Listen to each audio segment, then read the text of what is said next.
America के एक famous baseball player Ted Williams heart fail होने की वजह से जुलाई 5, 2002 को अपनी आखिरी सांस लेते हैं और इस दुनिया को छोड़कर चले जाते हैं। फ्लोरिडा में इनकी फ्यूनरल सर्विस होती है और अब नेक्स्ट एक्शन था कि इनकी बॉडी को दफना दिया जाए as per the Christian tradition.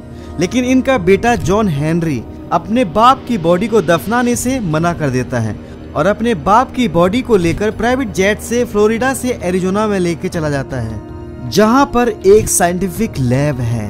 But Henry ऐसा क्यों करता है? आखिर क्या हुआ होगा हेनरी के बाप की बॉडी के साथ? आज हम इस वीडियो में आपको बताएंगे वो बातें जो आपने शायद कभी नहीं सुनी होंगी, और ट्रस्ट मी, आपको बड़ा मजा आएगा हेनरी की उस बात को जानने के लिए कि आखिर वो क्यों लेके गया उस साइंस लैब में। इस बात को समझिए कि मृत्यु वो एक ऐसा कड़वा सच है जिसे हर कोई जानता है पर उसे कोई भी पसंद नहीं करता है। हर किसी की मैन्युफैक्चरिंग डेट होती है और एक्सपायरी भी होती है। दुनिया में काफी तरह के डिफरेंट रिलीजन फॉलो किए जाते हैं और मृत्यु को लेकर सभी धर्मों के अपने अपने बिलीफ और अंडरस्टैंडिंग है। किसी रिलीजन में माना जाता है कि मृत्यु के बाद आदमी की आत्मा निकलकर स्वर्ग में चली जाती है, तो कोई ये मानता है कि मनुष्य के कर्मों के अनुसार उसका पूर्ण जन्म होता है, और कुछ मानते हैं कि मृत्यु के बाद आत्मा वेट करने लग जाती है ताकि उसका हिसाब हो सके और फिर उसके कर्मों के अनुसार नरक या स्वर्ग में डाल दिया जाए। तो कुल मिलाकर सभी रिलीजन इस बात पर कॉमनली एग्री करते हैं कि मृत्यु के बाद मनुष्य से आत्मा अलग हो जाती है, जिसे आफ्टर लाइफ कॉन्सेप्ट कहा जाता है। और हर धर्म में यही माना जाता है कि मनुष्य के अंदर से आत्मा निकलने की ही वजह से मृत्यु होती है, और अगर जब तक मनुष्य की आत्मा उसके शरीर में है मनुष्य जीवित रहेगा, और जैसे ही आत्मा निकल जाती है मनुष्य मर जाता है और आत्मा निकलकर एक अनसीन वर्ल्ड में चली जाती है।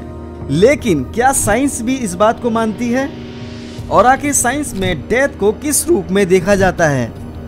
क्या साइंटिस्ट सच में मनुष्य के अंदर पाई जाने वाली आत्मा को मानते हैं? अकॉर्डिंग टू द साइंस, मृत्यु का अर्थ है जब एक इंसान के हार्ट की धड़कनें रुक जाएं, वो सांस लेना बंद कर देता है, उसका दिमाग शट डाउन हो जाता है और जितना भी लाइफ का प्रोसेस होता है वो सब बंद होने लगता है, और बॉडी के अंदर पाए जाने वाले सेल्स, चाहे वो ब्रेन सेल्स ही क्यों ना हो, वो सब मरना स्टार्ट कर देते हैं। विज्ञान आत्मा जैसी चीजों को बिल्कुल भी नहीं मानता है, या फिर हम ये भी कह सकते हैं कि विज्ञान को अभी तक शरीर के अंदर आत्मा की मौजूदगी का कोई भी एविडेंस नहीं मिल पाया है, जिसकी वजह से विज्ञान यही मानता है कि व्यक्ति की मौत उसकी आत्मा का अलग होना है ही नहीं, और विज्ञान एक व्यक्ति के शरीर को सिर्फ एक मशीनरी के रूप में ही देखता है।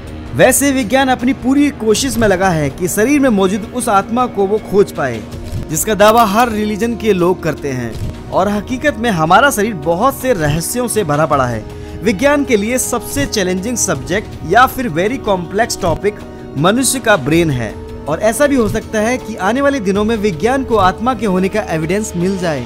विज्ञान इतना एडवांस हो जाए कि कोई भी ऐसा टूल लेके आ जाए जिससे वो आत्मा के होने का एविडेंस को खोज पाए। अब जैसे कि आज से कई साल पीछे जाया जाए और कोई व्यक्ति दूसरे व्यक्ति से बोलता कि एक ऐसा समय आने वाला है कि अमेरिका में बैठा हुआ आदमी इंडिया में बैठे हुए आदमी से बातें कर सकता है, और ना सिर्फ बातें कर सकता है बल्कि वो उसको देख भी सकता है, और वो भी बिना एक दूसरे के पास आकर, बल्कि अपनी अपनी जगह पर। यानी कि बंदा बैठा हुआ अमेरिका में और इंडिया वाले बंदे से बातें कर पाएगा। तो शायद उस समय लोग ऐसे कहने वाले आदमी का मजाक ही उड़ाते और उसको पागल घोषित कर देते हैं। लेकिन आज तो ये बिल्कुल पॉसिबल है, और ना सिर्फ यही बल्कि बहुत सारी ऐसी चीजें हैं जो पहले यकीन नहीं की जा सकती थी, लेकिन वो आज हैं, क्योंकि विज्ञान बहुत तेज स्पीड से आगे बढ़ रहा है। और इस विज्ञान की ऐसी प्रोग्रेस को देखकर और अनबिलीवेबल टेक्नोलॉजी को देखकर लोग विज्ञान पर इतना भरोसा करने लगे हैं कि आने वाले टाइम में विज्ञान इतना एडवांस हो जाएगा, इतना एडवांस कि वो मरे हुए व्यक्ति को भी वापस कर पाएगा। और मैं आपसे कोई मजाक नहीं कर रहा हूँ, ये बिल्कुल सच है। ऐसा लोग सच में बिलीव करते हैं।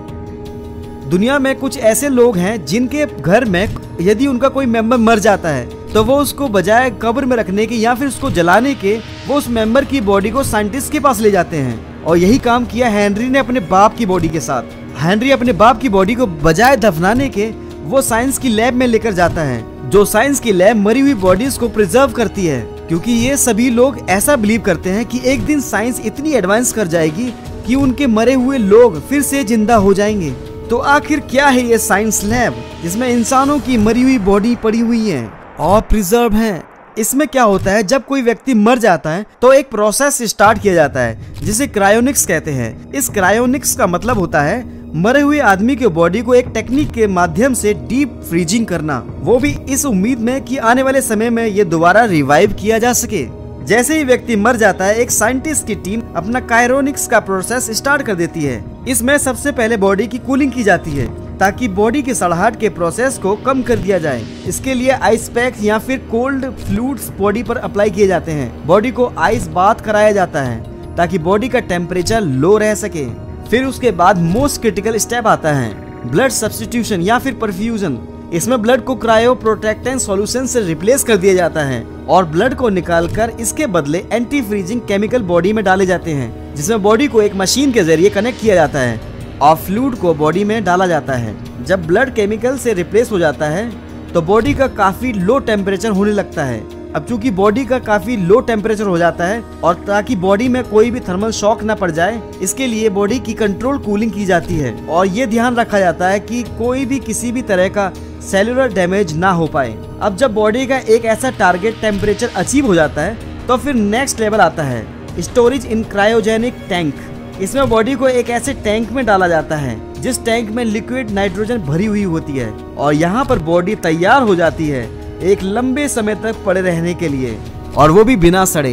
करीब 300 से ज्यादा बॉडी क्रायोनिक्स प्रोसेस के लिए दी जा चुकी हैं। इस प्रोसेस को करवाने की कॉस्ट आती है लगभग $2 लाख। और आपको ये जानकर हैरानी होगी कि काफी सारे लोग ऐसे भी हैं जो अपने मरने से पहले ही इस लैब में रजिस्टर करवा चुके हैं। जैसा कि मैंने पहले भी आपको बताया, ये लोग वेट कर रहे हैं उस फ्यूचर टेक्नोलॉजी का जिसमें विज्ञान बॉडी में होने वाले डैमेज को रिपेयर कर पाएगा और उसके पास मौत का भी क्योर होगा। लोग नैनो टेक्नोलॉजी को मानते हैं कि वो एक ऐसा फील्ड है जिससे उनकी ये उम्मीद पूरी हो सकती है।